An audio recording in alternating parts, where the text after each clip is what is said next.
ஆலயங்களில் தவன உற்சவம்.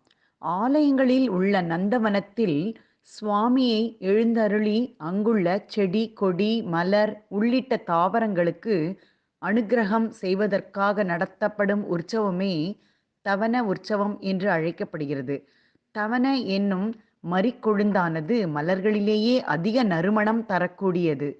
மரிக்கொழுந்து மலர்களாலேயே சுவாமிக்கு மாலை, தோரணம் கட்டி அதிக நறுமணம் கொண்ட அனைத்து அலங்காரங்களும் செய்யப்பட்டு பூஜை நடைபெறும். மனதை சுண்டி இழுக்கும் மரிக்கொழுந்து மலரின் வாசத்தால் இறைவன் மனம் குளிர்ந்து கேட்ட வரத்தை அருள் பாலிப்பார் என்றும், அந்த மரிக்கொழுந்து மலர் காய காய அதன் நறுமணம் அதிகரிப்பது போல் மனிதர்களின் கஷ்டப்பட்டு இறைவனை வணங்கக்கூடிய நேரத்தில் கஷ்டங்கள் நீங்கும் வகையில் இறைவன் குளிர வைத்து பக்தர்களையும் குளிர வைக்கும் வகையில் நடத்தப்படுவதே